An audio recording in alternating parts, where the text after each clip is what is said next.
इस संसार में अगर किसी को मालूम पड़ जाए कि मेरा कल ये होने वाला है तो वो पहले ही तैयारी करके रखेगा कि इसकी प्रतिरोध या व्यवस्था कैसे करूं।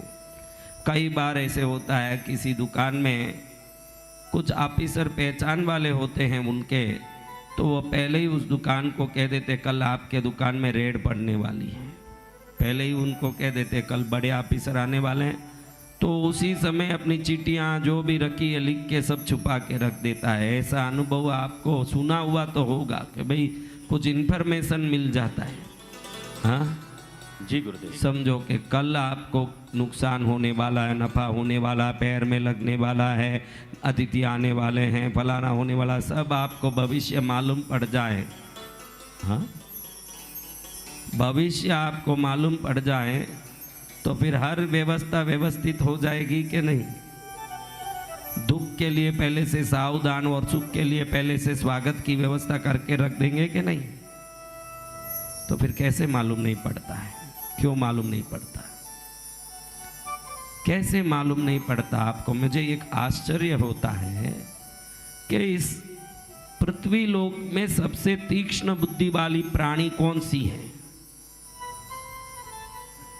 हाँ चलो ठीक हो। अभी ये बात समझो कि अंटार्कटिक प्रदेश जो बर्फीला प्रदेश है, जहाँ पूरा 9-10 महीने अंधेरा ही रहता है, पूरा अंधेरा ही, सूर्य ही नहीं आता, ऐसे प्रदेश में गर्मी के दिनों में एक पक्षी ने एक अंडा दिया। किन दिनों में? गर्मी। एक अंडा दिया और अंडा दे के उसमें से चूजा निकला। क्या निकला? चूजा। इस चूजे ने गर्मी के दिनों में ही जन्म लिया, तो उसके पहले वाले बर्फ के दिन इसने देखा क्या? हाँ? अब गर्मी के दिन में अप्रैल में मार्च में जो जन्मा बच्चा धीरे धीरे 4-5-6 महीने का हुआ। आपने विदेशों से भारत में आने वाली, समुद्र को लांग के आने वाली पक्षियों के बारे में सुना होगा, जो विदेश से माइग्रेट होके इंडिया में आते हैं, भारत में आते हैं। अब इस पक्षी ने कभी बर्फ को देखा ही नहीं है पिछला, और बर्फ के दिन आने वाले हैं, उसके पहले ही ये निकल के सीधा वहां से दूसरे देश में जाता है। तो अब आगे यहाँ बर्फ पड़ने वाला है, जिंदा रहने जितना तापमान नहीं रहेगा, तापमान बहुत नीचे चले जाएगा और मरना पड़ेगा। ये ज्ञान उस पक्षी को किसने दिया? हाँ उस पक्षी से, जो पंख वाला छोटा सा एक पक्षी, ज्यादा से ज्यादा आपकी हथेली में आ जाएगी वो पक्षी, उस पक्षी को भविष्य में बर्फ पड़ने वाला ये ज्ञान, ना तो कम से कम अनुभव ज्ञान हो तो भी बात अलग, भाई पिछले साल इसी समय इस समय बर्फ पड़ा था तो इस साल भी पड़ेगा, ये एक अनुभव है। चलो अनुभव से ज्ञान आ गया। कभी कभी पत्थर उठाते हो तो पहले से मार खाया हुआ कुत्ता पत्थर उठाते ही दौड़ता है, तो अलग बात, भाई अनुभव आ गया कह सकते। अब इस पक्षी ने पहले कोई बर्फ का मौसम देखा क्या? नहीं देखा। हाँ? जब नहीं देखा तो जो चले उड़ के आता है तो उसको आने वाली मौसम के बारे में ज्ञान किसने दिया? हाँ? और आपको आने वाली दुख सुख के बारे में ज्ञान कैसे नहीं होता है? हाँ?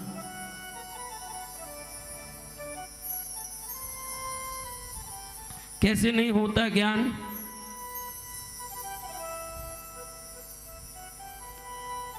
बताइए कैसे नहीं होता, क्यों कारण है? क्योंकि हम ऐसे देखो कोरे ऐसे बैठ के सुनने बैठोगे, मेरा समय भी बिगाड़ोगे ना, खुद भी बेकार यहाँ बैठ के टाइम वेस्ट करोगे। उससे कोई मतलब नहीं है कि हम कथा सुन रहे हैं। धर्म कथाओं का उद्देश्य ये नहीं कि बैठ के कान भरो उससे पुण्य मिल जाए। मात्र पुण्य के लिए धर्म कथाओं की सृष्टि नहीं हुई है। इस क्षण में ही तीक्ष्ण हो जाएं, धर्म कथा का सबसे पहला लक्ष्य है। इस क्षण में तीक्ष्ण हो जाएं। कभी कल परसों आने वाले पुण्य के भरोसे हमारे भारत के धर्मशास्त्र नहीं है, वो मूर्ख बोलते हैं वैसे। इस क्षण में ही तीक्ष्ण हो जाना, इसी क्षण में। एकार्ट टोले एक पुस्तक लिखता है द पावर ऑफ नाउ, इस क्षण का पावर।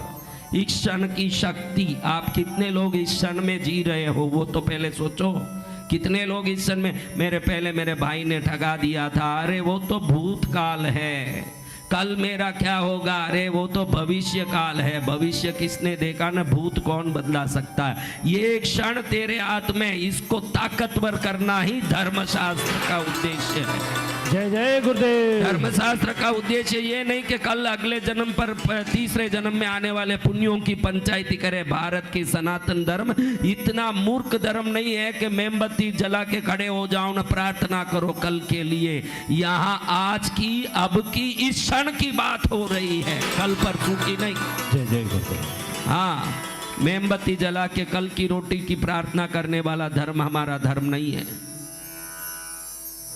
अब आप बताओ कि वो पक्षी कैसे उड़ रही है, हैं? कुत्ते देखो रात में रोते हैं तो सुबह उस गली में जरूर एक मौत होता है। बिल्लियां देखो रात में कहीं रो रही है तो कोई दुर्घटना होता है। आप ये मान लो या तो कि कुत्ते बिल्ली पक्षी से भी गए बीते हो, या आप में कोई सिस्टम में गलती हो गई है जो वो समझने में से आप दूर हो गए हो। क्या कारण हो सकता है? देखो, पक्षियां आज भी घोंसले में रहती है, आज भी सूर्यास्त के पहले घोंसले में पहुंच जाती है, सूर्योदय के बाद चक चक करते बाहर निकलती है। मनुष्य 6-7 बजे अपने गुफाओं में पहुंच जाएं, सुबह 4 बजे उठ के काम में लगे। ये जिंदगी के लिए मनुष्य जाति की सृष्टि हुई। अब आपकी जिंदगी कैसी है? 2-3 बजे तक रात में सोवे ही नहीं, बुद्धि पूरी भ्रष्ट हो जाए। उस भ्रष्ट बुद्धि में भविष्य में क्या होगा ये अतीन्द्रिय ज्ञान घुस पाएगा? हाँ? हम प्राकृतिक थे, अब विकृत हो गए। विकृत बुद्धि में कैसे अतीन्द्रिय ज्ञान आएगा महाराज? नहीं हो। हाँ? अतीन्द्रिय ज्ञान आना पड़ता है। हाँ? कैसे आएगा बोलो? मैं यही दुखी होता हूं हर बार आप मनुष्य समाज को देख के। संसार की सर्वोत्तम प्राणी जिसके हाथ में भगवान ने सुख के सिवाय कुछ नहीं दिया है, वो सिर्फ सुखी होने के लिए जन्मा। कई बोले कि भाई सुख दुख दोनों मनुष्य का स्वभाव है, अग्नि में खड़े हों तो भी आनंद से हंसता रहे, इतनी आत्म ताकत सिर्फ मनुष्य को ही भगवान ने दिया है। लेकिन हमको तो तिनका चुभे तो भी रोना आता है। मेरे को तिनका चुभ गया था परसों, मेरे को तिनका, अरे वो परसों चुभा था, अब दुख नहीं रहा, तो दिल को फोगट क्यों दुखवाता है? हम या तो कल हुए दुख की बातें, नुकसान की बातें, या कल होने वाली दुख और नुकसान के डर में जीते हैं कि इस क्षण में जी रहे हैं? बताइए। हाँ, किसने देखा कि कल क्या होगा? किसी ने नहीं। किसने देखा? किसी ने नहीं सर प्रभु। वो पंछी जो अंटार्कटिक से भारत उड़ के आती है, अंटार्कटिक से कम 8000 किलोमीटर उड़ के आती है, और बीच में अगर थोड़ा भी शक्ति खत्म हो जाए तो उतरना पड़े, तो बीच में पानी होगा ये मालूम है उसको। मुंह में एक तिनका दबा के लाती है, इतनी मोटी, जिस पर बैठ के वो तैर सके। जब भी थक जाती है पानी में वो पतला वो तिनका लगाती है समुद्र में, उस पर थोड़ी देर बैठ जाती है, वापस उसको मुंह में पकड़ के आगे निकलती है। हाँ जी गुरुदेव, देखा। इतना ज्ञान उसको कौन सिखा दिया कि रास्ते में पानी होगा न, उसमें तुझे डूब गई तो मर जाएगी न, तो उससे बचने के लिए एक तिनका चाहिए न। कभी वो दूर देश तो गई ही नहीं कि रास्ते में पानी है, ये मालूम ही नहीं। फिर वो तिनका भी ले जाती है, जब जब उसकी शरीर की शक्ति कम पड़ जाती है वो तिनके को डालती है पानी में, वो दोनों पैर वो तिनके पर लगा के थोड़ी देर समुद्र के लहरों में तैर के वापस पकड़ के उठती है। बराबर भारत के वेडंतांगल में, गिर के फॉरेस्ट में, ऐसे जहाँ जहाँ पक्षियों के शरणालय वहाँ पहुँचती है। बराबर एक पंछी भी ना तो आज तक समुद्र में मरी, एक पंछी न गायब हुई, न मार्ग भटकी, बराबर व्यवस्थित आ रही है। और आप रोज मार्ग भटकते हो, रोज घूमते हो, रोज दुखी होते हो। हाँ, बड़ा आश्चर्य लगता है मुझे कि हम कितने ऊंची कोटि के जीव हैं। हाँ, आपको लगे कि हम उच्च कोटि के हैं? पहले ये तो सोचो कि आप कितने उच्च कोटि हो। आपको लगे मैं दीनहीन हूँ, पहले अपने मन को समझाओ कि आप दीनहीन नहीं हो, दुनिया के बादशाह हो। ये पहले खुद को महसूस होना, पड़ोसी तो बाद में करेगा। अगर आपके मन में उजाला होगा तो चेहरे में लोगों को उजाला दिख ही जाएगा। मन में अंधेरा है तो चेहरा अंधेरा घोर होगा। Face is an index of मन है, वो चेहरा बता देता। मन में अंधेरा है तो चेहरा अंधेरा। देखो जैसे ही मन में खुशी आती है चेहरा क्या करता है? हाँ, चमकने लगता है ना। मन में जब दुख आता है चेहरा कुंबलता है कि नहीं? तो मन को व्यवस्थित करके ही जीवन को व्यवस्थित कर पाओगे। और प्राणियों में मन नहीं है, ये सबसे श्रेष्ठ बात। हमको मन दिया, ये एक वरदान है भगवान ने। हमने उसको श्राप बना लिया है मन को रख के। भगवान ने वरदान दिया, किसी प्राणी के पास मन नहीं है, किसी प्राणी का मन नहीं। वो तो जड़ हैं, ऐसे ही खाते हैं पीते हैं, सृष्टि की रचना में सहयोग करने के लिए बच्चों को जन्म देते हैं, मरते हैं, उससे ज़्यादा कुछ नहीं। आपके पास मन है, उस मन को रख के आपने फ्लाइट बनाए, मोबाइल बनाए, कंप्यूटर बनाए, सैटेलाइट बनाई, बहुत चीज़ें आपने बनाई, वही मन वरदान है। लेकिन इसी मन से दुखी होके विदेशों में कम से कम हर 100 में 60 लोग नींद की गोली लेते हैं। मन की घबराहट इतनी है कि नींद ही नहीं आवे। कभी कभी हम वरदान को श्राप बना लेते हैं, तो वो श्राप क्या काम कर सकता है आज मनुष्य समाज को देखे तो मालूम पड़े। आप सब इस हिसाब से देखो तो श्रापित हो। आप सब कैसे हो? आप सब श्रापित हो। आपके मन का उपयोग आपको समझ नहीं होने से जरूर उसी मन को रख के दुखी हुए हो, न पड़ोसी से, न रिश्ते से, न दुनिया से, न दारी से। आप अपने मन से, अरे वो दुश्मन है, ये मन ने सोचते ही दुश्मनी पैदा हो गई, वो मुझे दुख देगा, मन ने सोचते ही मन में दुख उत्पन्न होने लगा, इससे मुझे तकलीफ होगी, सोचते ही डर लगने लगा। वो कोई चीज़ ये प्राणी पशुओं में है ही नहीं। देखो एक शेर आके एक हिरण को मारता है, उसका पूरा मांस लोच के चले जाता है।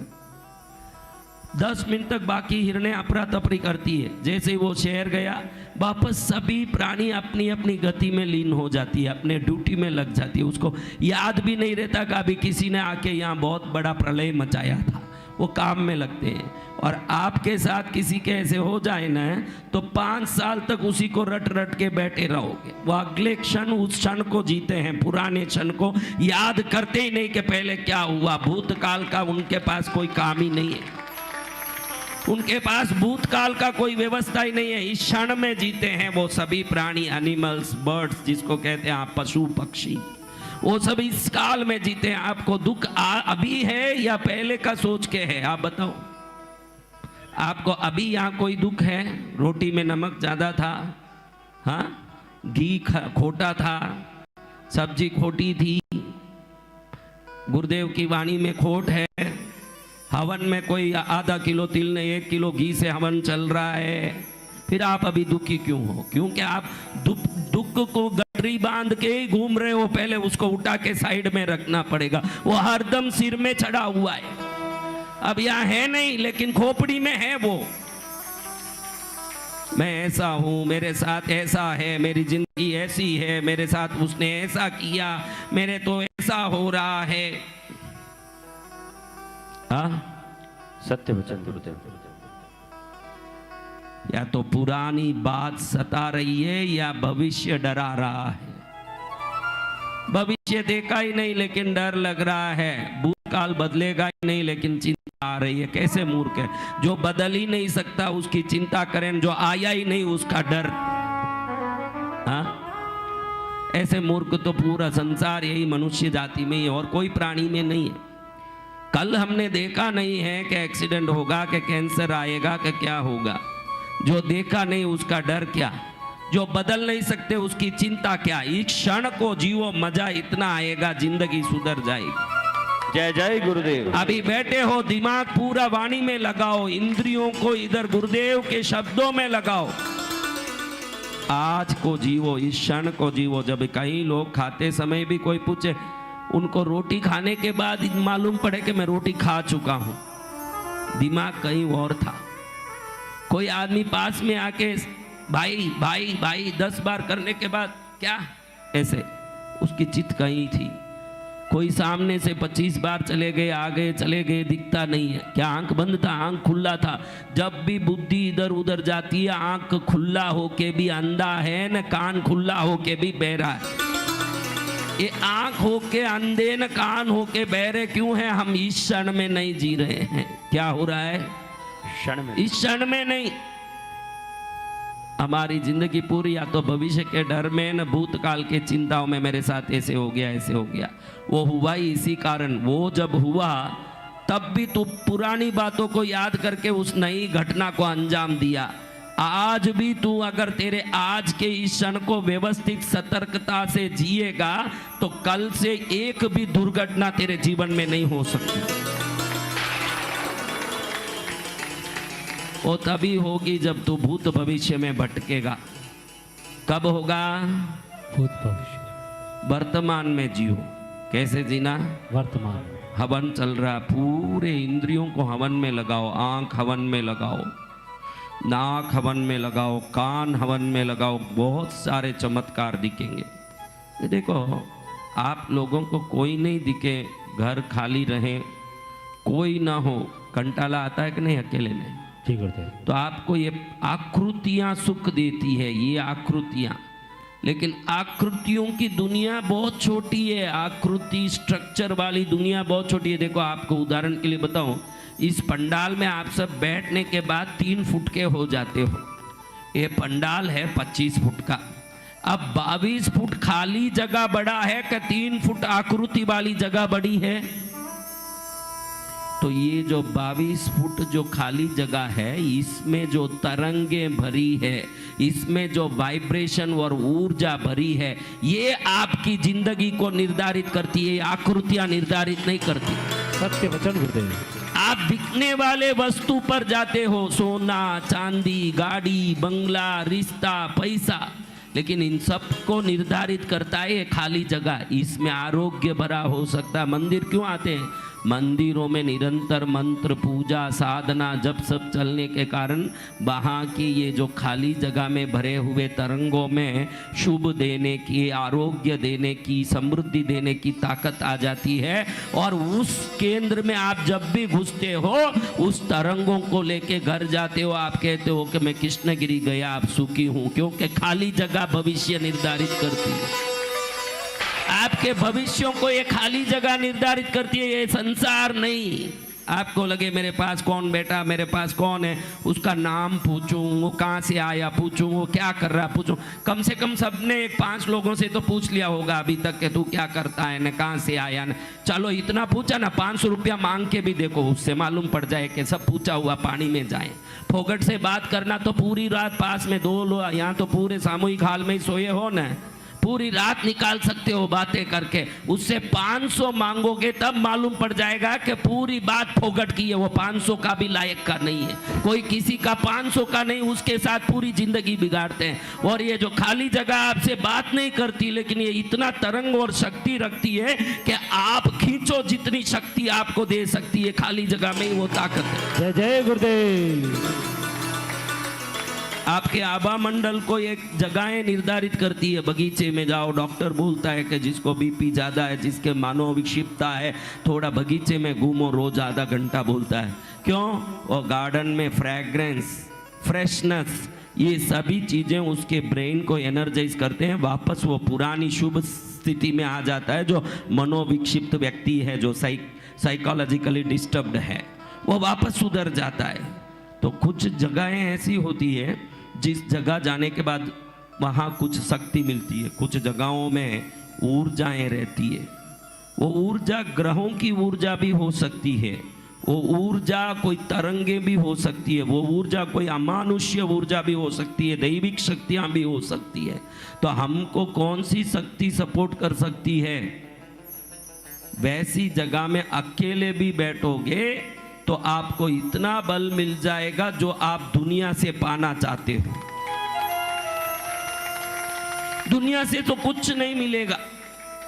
अधिकतर इस दुनिया से कभी कुछ नहीं मिलता। अभी बहुत लोग बोलते हैं पति पत्नी, बच्चे, परिवार। इस पर मैं इतना ज़्यादा विश्वास नहीं करता। समझो, एक पति बिल्कुल कमाता नहीं है, निकम्मा है, 1 रुपया भी कमाता नहीं है, कितनी ऐसी सतियां हैं जो प्यार से उसकी सेवा करेगी आज के जमाने में, ऐसा मेरा पूछना। हाँ, अब बताओ बहनों, मेरा पति पढ़ा रहे कोई बात नहीं, मैं उसकी इतनी भक्ति करूंगी, मैं सती हूँ, पतिव्रता हूँ, कितने 4 बार तो सुना ही देगी, पढ़ा है खाली मैं बर्तन घस के कमाती हूँ, मैं कपड़ा धो के कमाती हूँ, कुछ न कुछ कहेगी कि नहीं? हाँ, कहेगी।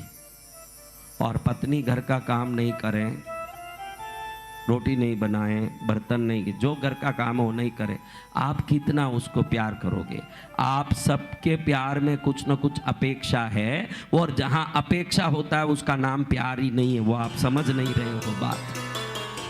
ये पूरे रिश्ते में कोई ना कोई एक अपेक्षा है, कोई ना कोई एक एक्सपेक्टेशन है। क्या है? कृष्णगिरी जाऊं, गुरुदेव से आशीर्वाद मिलेगा।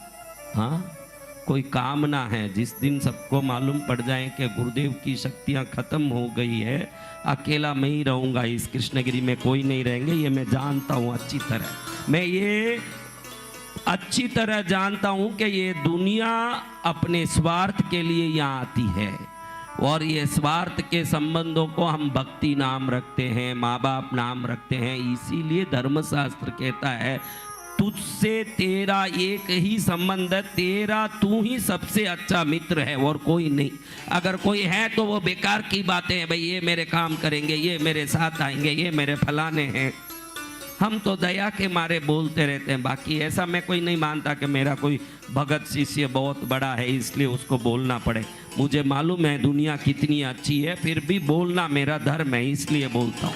बोलिए दयालु गुरुदेव की। ये दुनिया पर कोई मुझे आप प्रेम नहीं आ गया जो बैठ के बहुत ज्ञान दे रहा हूँ, नहीं यज्ञ कर रहा हूँ। संतों का शास्त्रों में दिया है कि निष्प्रभ भाव से सेवा करो, तो वो निष्प्रभ भाव से, लेकिन दुनिया के स्वरूप के, दुनिया को स्वरूप को अच्छे से जानने वाले भारत के कुछ चंद लोगों में जरूर मेरा नंबर आएगा। जय जय गुरुदेव। हाँ, दुनिया के स्वरूप को अच्छे से जान सकता हूँ मैं, इतनी तो ताकत से योग साधना की है मैंने। इसलिए आपको बताता हूं कि आप ऊर्जा लेने वाले जिस दिन बनोगे, वापस पॉइंट पर आते हैं, जिस दिन आप ऊर्जा को लेने लगोगे, कल क्या होने वाला है आपको मालूम पड़ेगा। कब मालूम पड़ेगा? अब वो ऊर्जा लेने वाले नहीं हो आप, आपके पास वो ऊर्जा लेने के, वो पशु पक्षी प्राणियां वो ऊर्जा को प्राकृतिक रूप से लेते हैं, उनमें वो इंट्यूशन है। क्या? जागृति। इंट्यूशन यानी क्या? कि भाई अब क्या होने वाला है।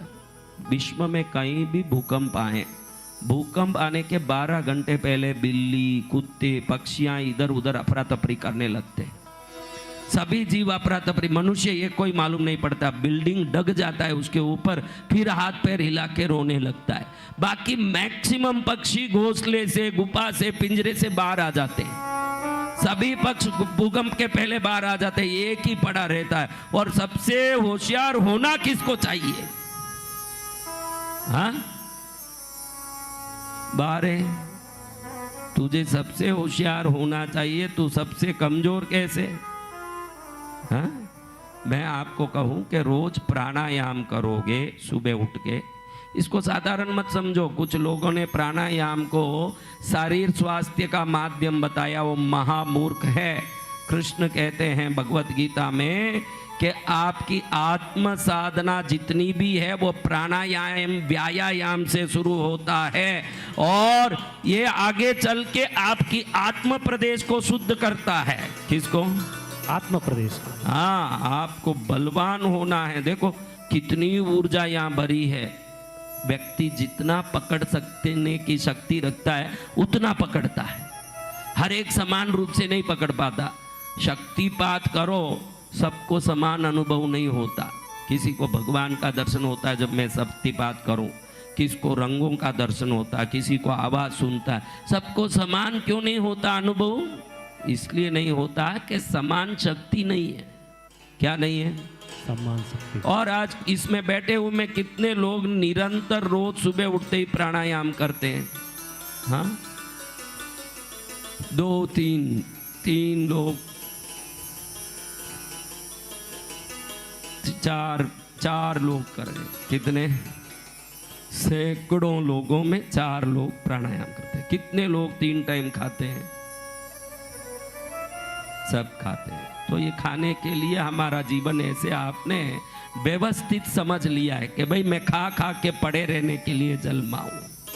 आपका अपना कोई कर्तव्य तो होगा, धन उपार्जन परिवार चलाने के लिए है, रिश्तों की व्यवस्था दुनिया में रहने के लिए है, लेकिन ताकतवान बनोगे तभी दुनिया में कहीं अमर होगे। नहीं तो आपके देखो भाई, आप में किसी को पूछो आपके दादा का नाम क्या, कोई नहीं बता सकेगा। आप अपने दादा के दादा का नाम नहीं बता सके तो आपके पोते का पोता आपका नाम क्या बता सकेगा। लेकिन हम कृष्ण का नाम, अर्जुन का नाम, राम का नाम, गांधी का नाम आज भी ले रहे हैं जो कभी के मर चुके हैं। इसका कारण वो मरने के बाद जीने की व्यवस्था करके गए हैं, वो मरने के बाद भी जी रहे हैं। कुत्तों की तरह मरोगे क्योंकि मरने के बाद किसी कुत्ते को कोई याद करने वाला है, आपको भी कोई याद नहीं करेगा, तो वो क्या मनुष्य जीवन है? मनुष्य जीवन वो है जिसमें 7 पीढ़ी बाद भी कोई बोले कि मेरे ही बाप पेतड़ सा था, मेरा ही परदादा धन्ना शाह था, मेरा ही परदादा भामा शाह था। वैसे कुछ हो तो मजा है। कैसे बोले कि 7 पीढ़ी पहले जो हुए भामा शाह मेरे दादा के दादा के दादा हैं। आपका नाम ऐसे लिया जाना हो तो वो जिंदगी व्यवस्थित होना, सुबह उठते ही प्राणायाम करना, व्यायाम करना। प्राणायाम व्यायाम दोनों मूलाधार से सहस्रार तक के कचरों को बाहर निकालता है। चक्र शुद्ध होगा तो आभा मंडल शुद्ध होगा, आभा मंडल शुद्ध होगा तो समृद्धि और सुख को खींचने की ताकत आएगी, भूत भविष्य को जानने की अंदर शक्ति आ जाएगी। भले ही आवाज कुछ ना आए, आपका मन कहेगा कि कल कुछ होने वाला है, आपका मन कहेगा कि कल कुछ शुभ होने वाला, अशुभ होने वाला है। वो सब हमको भी मालूम पड़ता। कोई अंटार्कटिक से उड़ने वाली पक्षी को ही नहीं मालूम पड़ता, वो हमको भी मालूम पड़ता, लेकिन हमने अपनी गंदगियों से उसको रोक के रखा हुआ है। क्या कर लिया है? किसी एक को भी इसमें भूत भविष्य मालूम नहीं पड़ता। वो सोचता है कि भूत भविष्य गुरुदेव और ज्योतिषों का काम है। गुरुदेव और ज्योतिषों का नहीं, हर मनुष्य में वो ताकत है कि वो अपने अवचेतन मन से ये समझ लें कि मेरे साथ क्या होने वाला है। बोलूं तो भी आश्चर्य लगे आपके, ऐसा थोड़ी होता है, क्योंकि इतनी जिंदगी खराब हो गई हमारी कि हम अतीन्द्रिय शक्तिमान है ये बोले तो भी मान लो मन तैयार नहीं हो। इतने नीचे गिर गई मानव समाज, कितने नीचे। तो बोले तो काम नहीं आए। प्राकृतिक जीवन से कितने ऊपर हम उठ गए। देखो कहाँ प्राकृतिक जीवन, हाँ कहाँ हम गर्द में पड़े हैं। हाँ क्या प्राकृतिक जीवन है? रात में 2 बजे तक सोने का नाम नहीं है, सुबह 8 बजे तक उठने का नाम नहीं है। कैसा जीवन है? देखिए, वापस पुनः प्राकृतिक जीवन जीवोगे तो ताकत बल। आज के भारत को सोने की चिड़िया बोलते हैं कि पुराने भारत को सोने की चिड़िया। अरे वारे होशियारों, आज तुमने कंप्यूटर बना ली, मोबाइल बना ली, सैटेलाइट बना ली, और वो जंगलियों के भारत को तुम सोने की चिड़िया कहते हो क्योंकि वो तुम्हारे नजर में जंगली थे, उनके नजर में उनका जीवन सर्वोत्तम था, वो सोने की चिड़िया वाली भारत। सत्य वचन गुरुदेव। आज तुमने बहुत कुछ बना लिया, कोई नहीं कहे कि सोने की चिड़िया वाली भारत है। आज तुम वर्ल्ड बैंक से भीख मांगने वाली भारत है ये। हाँ, वर्ल्ड बैंक से भीख मांगने वाली भारत है। अब हमारे पास सब आधुनिक सुविधाएं हैं, वो योग्यता नहीं है, स्व सामर्थ्य नहीं है जो सक्षम बनने का, वो उस जमाने में था। वही जीवन जियोगे तो आप स्व सक्षम बनोगे। कहने का मतलब यही है। वो जीवन जियोगे, सुबह उठो जल्दी, टट्टी पेशाब किए, दातन किए, बैठ के थोड़ी देर प्राणायाम करो, वॉकिंग करो, व्यायाम, 1.25 घंटा इसमें लगाओ रोज। 1 साल में आप देखोगे कृष्णगिरी आओ ने अब अनुभव बदल गया आपका। क्या हो गया? अनुभव बदल गया। हाँ, टेप रिकॉर्डर की कोई दोष नहीं। आप टेप रिकॉर्डर को बोलोगे कि क्या गाना सुना रहा है, टेप रिकॉर्डर बोलेगा जैसा कैसेट मेरे में घुसता मैं वो गाना सुनाता हूँ, मेरे में कुछ नहीं है। कृष्णगिरी टेप रिकॉर्डर है, जैसे जैसे कैसेटें घुसती है वो वैसा गाना सुनाता है। आप ऐसा कैसेट बनो कि आपको भी सुनने में अच्छा लगे ना, दुनिया भी सुने तो अच्छा लगे, वैसे बनो। जय जय गुरुदेव। इसमें कैसेट का क्या, वो टेप रिकॉर्ड का क्या दोष है? उसमें कौन सा कैसेट डालोगे भाई? टेप रिकॉर्ड में आपने एक भाषण डाला, अब क्या सुनोगे? गाना डाला, क्या सुनोगे? यानी इस ईश्वरीय ऊर्जामय क्षेत्रों में व्यक्ति जैसे आता है वैसा पाता है। अगर पाना है तो वैसे बन के आना पड़ेगा, तब आप पूरा पाओगे। जय जय गुरुदेव। आप पूरा पाने के लिए वैसा कैसेट बनना जैसे घुसे तो सबको आनंद आ जाए, खुद को आनंद आ जाए कि ये गाना बहुत अच्छा है। वो खींचने की ताकत, ये ऊर्जा खुद तरसती है। ये ऊर्जा क्या करती है? गुरुदेव खुद तरसते हैं कि सब ले जाओ रे बेटो, ले जाओ ले जाओ। गुरुदेव खुद तरसते हैं, लेकिन जिसकी मुट्ठी ही छोटी हो वो क्या ले जाएगा? अगली बार आओ तो प्राणायाम से, ध्यान से, व्यायाम से इतनी अपनी मुट्ठी बढ़ा करके आओ, हथेली बढ़ा करके आओ, हथेली में ही झोली आ जाए। जय जय गुरुदेव। अब है नहीं, वो फोर्स नहीं है। क्या नहीं है? फोर्स। वो लेने का, हम जबरदस्ती डाल रहे हैं वो अलग बात। कभी कभी जो पीता नहीं उस बच्चे को माँ संके से दूध पिलाती है ना, वैसे पिलाना पड़ रहा है। आप खुद ही खींचने वाले हो जाओगे, बहुत कुछ पाए। एक एक क्षण यहाँ की ऊर्जा जवाब देती है, आपको कुछ बोलना चाहती है। हर क्षण यहाँ सिद्धियाँ घूम रही है, हर एक कण में तरंगे भरी है शक्ति की। मैंने कृष्णगिरी जैसे शक्तिशाली जगह दुनिया में कहीं देखा ही नहीं है। जय जय गुरुदेव। सत्य वचन मेरे गुरुदेव। तो ये तरंग होते हुए भी भाई अंधे को सूर्य को दिखा के भी कुछ बोलोगे कि नमस्कार कर, तो क्या होगा? हाँ, बहरे को राम नाम के जब से क्या होगा? कोई फायदा। तो इंद्रियों को पहले अच्छे से जागृत कर लो ताकि यहाँ का तरंग आपको समझ में आए। खाली समझना ही नहीं, आपका सहयोग करें ये तरंग। जय जय गुरुदेव। आपको सहयोग करें, हाँ, तब कल्याण होगा, आपका जीवन सफल होगा। आज अष्टमी है। क्या है? अष्टमी सदगुरु भगवान। 15 नंबर में बीच वाला नंबर कौन सा? 15 दिन की तिथियां होती है, प्रथमी से अमावस्या, प्रथमी से पूर्णिमा, 1 से 15, 14 के बाद पूर्णिमा या अमावस्या आता है, वो एक तिथि। 15 तिथि पहले से अंतिम, उसमें बीच वाली तिथि कौन सी है? अष्टमी। हाँ, तो शास्त्र कहते हैं कि ये अष्टमी मध्यम तिथि है। क्या है? मध्यम तिथि। तो मध्यम तिथि में कोई भी नया व्यापार, नया काम, नई चीजें, नए ग्रह प्रवेश, नया कुछ भी शुरू करना ही नहीं चाहिए। किस तिथि में? अष्टमी को। अष्टमी में कभी कोई अच्छा काम करना ही नहीं जीवन में। जो कर रहे हैं उसको करना। भाई अष्टमी को दुकान नहीं जाऊंगा, धंधा कैसे चलेगा? जो रोज कर रहे हो वो करो। आज के दिन कोई शुभ शुरुआत नहीं होना चाहिए। क्या नहीं होगा? शुभ शुरुआत। ये अष्टमी का दिन ईश्वर ने धर्मशास्त्रों में भजन पूजन के लिए रखा है। एक दिन, कौन सा दिन? अष्टमी। एक एक तिथि के एक नियंत्रणकारी शक्ति होती है हर तिथि की। आपको मालूम नहीं होगा कि प्रथमी से पूर्णिमा, प्रथमी से अमावस्या तक के तिथियों को एक शक्ति नियंत्रण करती है। ये कृष्ण पक्ष की अष्टमी को शंकर जी नियंत्रण करते हैं। आज के दिन शंकर जी के अधीन है। हाँ, आपको लगेगा प्रदोष काल शंकर जी का है, प्रदोष काल शंकर के पूजा का है, लेकिन आज की तिथि का नियंत्रण शंकर जी के हाथ में है, उनके कंट्रोल में है आज की तिथि। समझ रहे हो?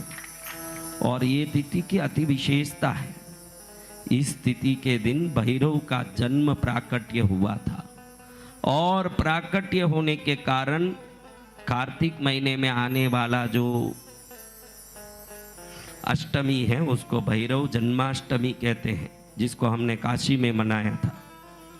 लेकिन ये मासिक जन्माष्टमी है, मंथली बर्थडे बोलते हैं ना, मंथली बर्थडे, ये उनका मंथली दिन। हर महीना इस दिन की जो सेवा करते हैं तो शास्त्र कहते हैं कि उसकी जन्म की संख्या खत्म हो जाती है, वो कैवल्य पद प्राप्त करता है, मोक्ष पद प्राप्त करता है। सूर्यदेव का विवाह हुआ। क्या हुआ? सूर्यदेव का विवाह हुआ। किनका विवाह हुआ? सूर्यदेव का। हाँ, कई लोगों को सूर्यदेव का विवाह बोला ना तो सूर्यदेव कान में ही नहीं पड़ा, विवाह सुनते अच्छा विवाह हो रहा है। तेरा नहीं रे नालायक, सूर्यदेव का विवाह। किसका? सूर्यदेव का विवाह। सूर्यदेव का विवाह हुआ। बड़े उत्तम कोटि के घर से उषा देवी नाम की कन्या उनकी पत्नी बनी। हाँ, सूर्य किरणों का नाम उषा है। सूर्य के किरणें जो है ना, जी गुरुदेव। उषा काल बोलते हो ना, जी गुरुदेव। उस समय में ये देवी प्रशस्त रहती है। उषा देवी घर आई तो देखती है कि पति बहुत गर्म है।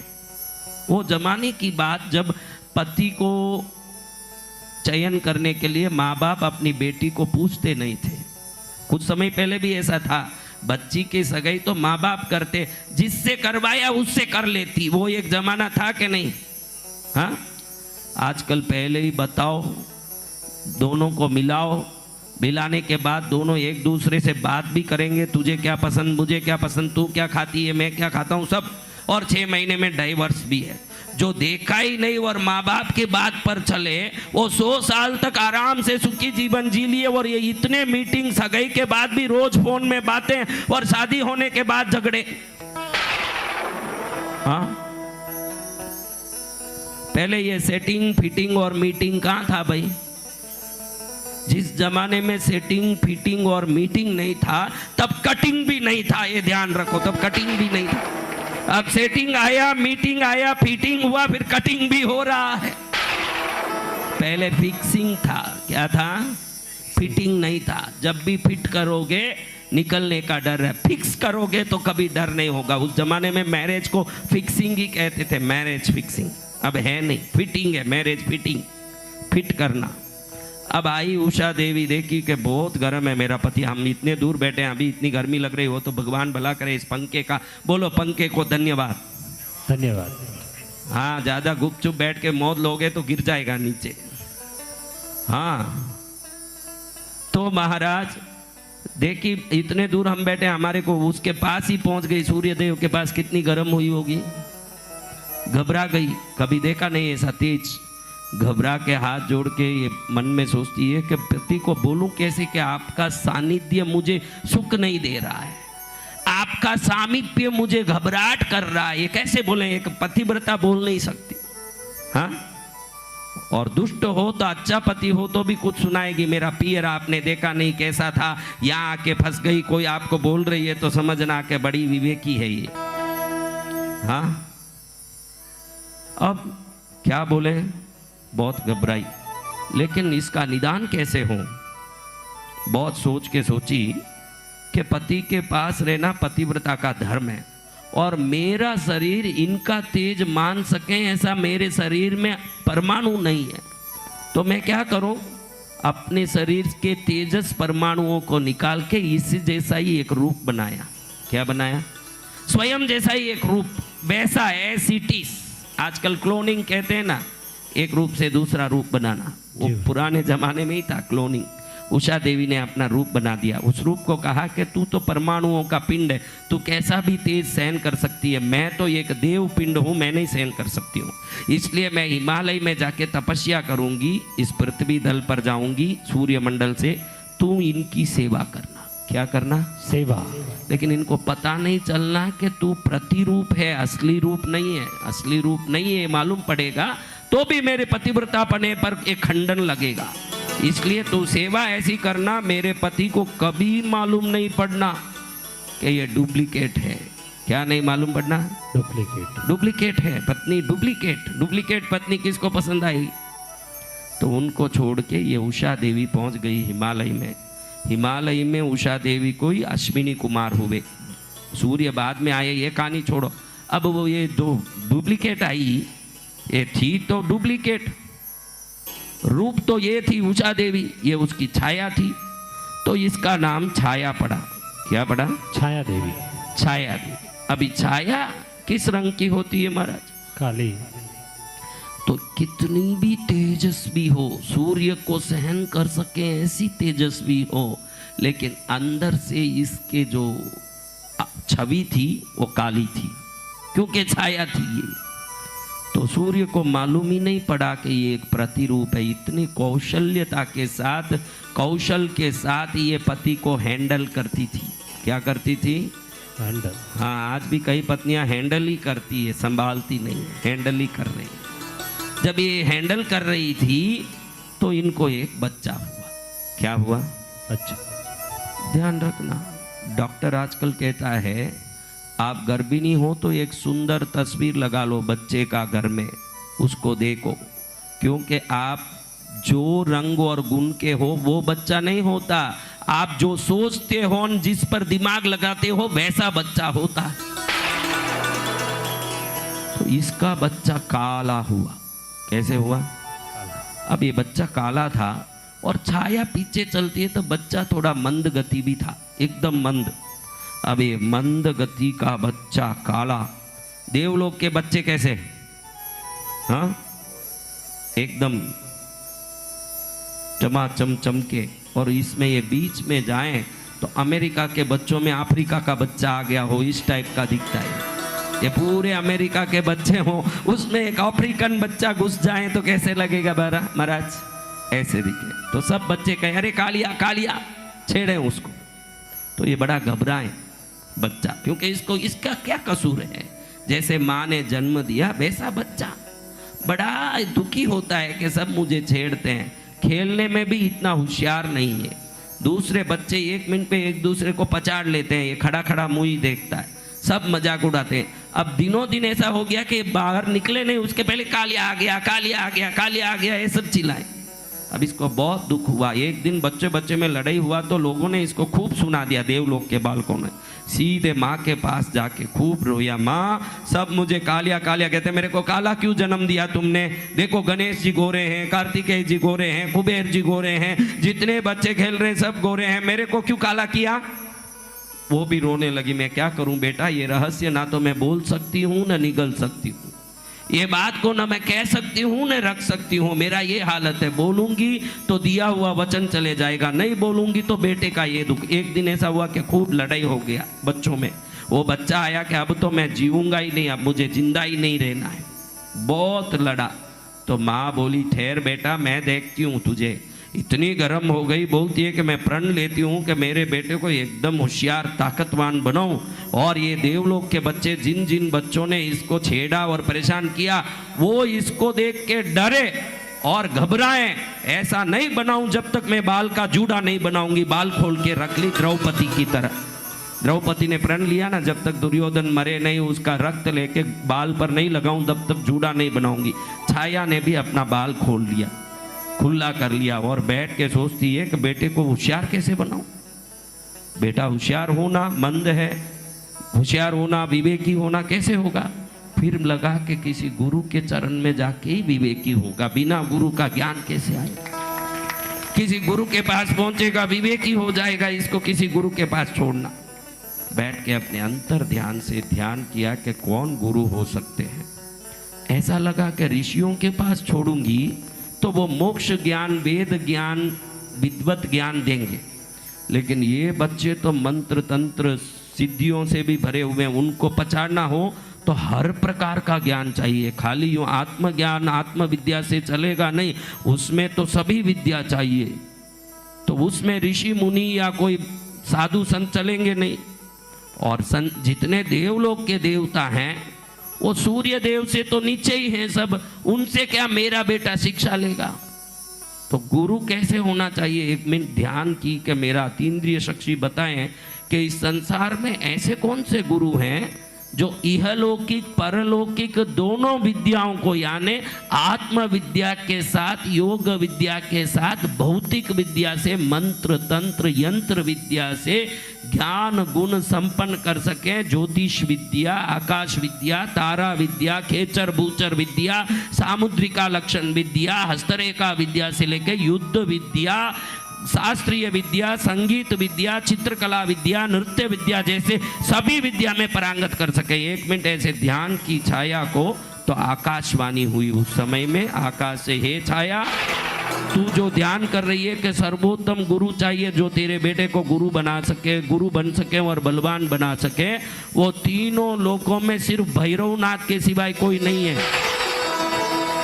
जय जय भैरवनाथ। किसके सिवाय? भैरवनाथ के। सिर्फ एक भैरव ही है जो मोक्ष की विद्या के साथ साथ भोग की विद्या भी सिखा सकता। संसार में किसी की ताकत नहीं। जैसे ही आवाज हुई, छाया प्रसन्न हुई, सूर्य देव को न बोलते हुए छुप के अपने बेटे को लेके भैरव लोक में जाती है।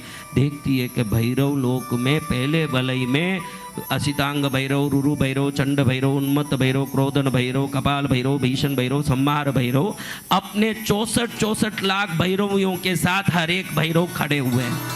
दूसरे वलय में जाएं तो 64 योगिनियां, हर एक योगिनी 64 करोड़ योगिनियों के साथ खड़ी है।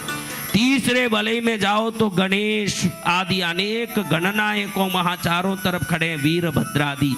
पांचवें वलय में जाओ तो बेताल, यक्ष, राक्षस, किन्नर, किंबुरुसाड़ी, कुल 16 करोड़ लोगों का पांचवा वलय है। छठे वलय में जाएं, 7वें वलय में पहुंचती है, तब देखती है कि दरबार में 1400 योजन ऊंचे दरबार में भगवान भैरव भैरवी को गोद में लेके बैठे हैं। उस जगह पर स्वयं देव दानव इंद्र चंद्रादि भैरव के सामने स्तुति कर रहे हैं। स्तुति करने वालों की भीड़ इतनी है उस जगह पर, उस जगह में जो भीड़ खड़ी है उस भीड़ में छाया देवी समुद्र में मछली की तरह लग रही है, उतना भीड़ है। वहां जाके हाथ जोड़ के कहती है कि मेरे बेटे को आप कृपा करके कुछ विद्या दे दें। भैरव जी कहते छोड़ के जा तेरे बेटे को। उसको वो परांगत करते हैं भैरव जी। 40 लाख वर्ष तक, कितने वर्ष तक? 40 लाख वर्ष तक भैरव के चरण में ये बालक विद्या सीखता है। मंत्र विद्या, तंत्र विद्या, यंत्र विद्या, धनुर्विद्या, खड्ग विद्या, त्रिशूल विद्या, गदा विद्या, मुशल विद्या, पाश विद्या, अंकुश विद्या, युद्ध विद्या, मैदान विद्या, खेचर विद्या, भूचर विद्या, पशु भाषा ज्ञान विद्या, पक्षी भाषा ज्ञान विद्या, भूत भविष्य वर्तमान ज्ञान प्राप्ति विद्या, सर्वज्ञता करी विद्या, अक्षर ज्ञान सिद्धि विद्या, ज्योतिष विद्या, शास्त्र विद्या, सामुद्रिका लक्षण विद्या, मनुष्य विद्या, आत्म विद्या, सिद्धि विद्या, अक्षर विद्या, शब्द विद्या, भेद विद्या, शतभेद विद्या, सहस्र भेद विद्या, नभ विद्या, पृथ्वी विद्या, अग्नि विद्या, जल विद्या, 1,36,00,000 अलग अलग विद्यों से 40 लाख वर्ष तक इस बालक को भैरव तैयार करते हैं। बालक ऐसे तैयार हुआ। नृत्य विद्या, चित्रकला विद्या, संगीत विद्या, ललित कला विद्याओं में सही, युद्ध विद्या में सही, मंत्र तंत्र यंत्र आदि विद्याओं में सही, विभिन्न विद्याओं में विभिन्न ताकत डाल सके, इतना परांगत हुआ। तब भैरव जी बोले तेरी माँ को बुला, अब तेरे जाने का टाइम हुआ, तू शिक्षित हो गया। क्या हो गया? तू शिक्षित हो गया, तू जा। तुरंत बालक ने अपने माँ को स्मरण किया। उधर छाया देवी को मालूम पड़ गया मेरा बेटा मुझे स्मरण कर रहा है। ध्यान रखो, इस पंडाल में बैठे हो, आपको लगेगा कि भैरव जी का भजन कर रहे हैं, जोर से करना चाहिए। माता का भजन करना है, जोर से करना। जोर से नहीं करना है, दिल से करना है। क्योंकि जब भी आप स्मरण करो, तुरंत जिनको मालूम पड़ जाए उन्हीं को देवता कहते हैं। जय जय गुरुदेव। उसी क्षण मालूम पड़ जाए उनको क्या कहते हैं? देवता। इंसान थोड़ी है कि मोबाइल लगाओ तो ही मालूम पड़ेगा। हाँ, मोबाइल फोन आया, हाँ उसका फोन आया है, उससे बात करें। ये तो ऐसा फोन है जिसका ना टावर है ना सैटेलाइट है, इधर से याद किया ना उधर मालूम पड़ गया, ये ऐसा फोन। समझ रहे हो? जी गुरुदेव। ऐसे माँ ने याद किया, उसी समय बाप प्रकट हो गई। किस जगह? भैरव लोक में प्रकट हुई। भैरव को नमन करके खड़ी हुई। भैरव अपने तेजस्वी आकृति और दिव्य मुद्रा से आशीर्वाद छाया देवी को देते कहते हैं, छाया सूर्य पत्नी, तेरे सब रहस्य को मैं जानता हूं, भले तू दुनिया को छुपाती हो, तू कौन हो न तेरा बेटा कौन है ये सब मैं जानता हूं, फिर भी मैंने इसको पूर्ण विद्यावान बनाया है। अब इसकी विद्या पूरी हुई, इसको घर ले जाओ। हाँ ले जाओ बालक, जा, तेरी विद्या पूरी हुई, शिक्षण, जा घर जा। गुरुदेव एक निवेदन है। क्या बेटा, क्या बात है? गुरु दक्षिणा दिए बगैर तो सब विद्या बेकार है। आपने ही समझाया गुरुदेव, तो मैं गुरु दक्षिणा देना चाहता हूं। क्या देना चाहिए? मैं गुरु दक्षिणा देना चाहता हूं, मुझे गुरु दक्षिणा देने की आज्ञा दे। बहुत उत्तम बेटा, तूने शास्त्र का अनुसरण किया, मैंने जो सिखाया उस शिक्षा का तूने सही बदला दिया है, सही उपयोग किया है। मैंने कहा कि गुरु दक्षिणा देना जरूरी है, तूने उसका पालन करके तूने सही विद्या शिक्षण लिया, ये साबित कर दिया, तू गुरु दक्षिणा दे सकता है। क्या देना है? गुरु दक्षिणा। एक क्षण में बालक ने भैरव के सिंहासन पर जो खड्ग रखा था वो खड्ग उठाया और स्वयं के गर्दन पर चलाया, खुद का ही बलि दे दिया, गर्दन अलग हो गया, धड़ अलग हो गया, खुद का बलि दे के गुरु दक्षिणा दी बालक को। जय जय गुरुदेव। माँ रोती रह गई, चिल्लाती विलाप करती रह गई कि बेटा इसलिए यहाँ लाके छोड़ी जो 40 लाख वर्ष तक तुझसे जुदा होके रही, और आज तू चले गया इसलिए यहाँ छोड़ी मेरे बेटा। तू ही गया, फिर मेरा प्रण का क्या होगा, ये बाल का क्या होगा, क्या होगा इसका? रो रही है जोर जोर से। इधर ये रोए ना, उधर भैरव जी जोर जोर से हंसने लगे। अरे छाया मूर्ख, तू किसके दरबार में बैठी है? मुर्दे जिंदे आए वो दरबार है, जिंदा कोई यहाँ से मुर्दा नहीं जा सकता। जो मुर्दे आते हैं वो जिंदे होते हैं, वो कृष्णगिरी का दिव्य दरबार में तू आई है, यहाँ कोई मुर्दे आके मुर्दा नहीं हो सकता। भैरव देव ने हाथ सिर्फ ऐसे किया, तुरंत हाथ से दिव्य किरण गया, धड़ और सिर एक हुआ और प्राण आ गया, बच्चा वापस जीवित खड़ा हुआ। जय जय गुरुदेव।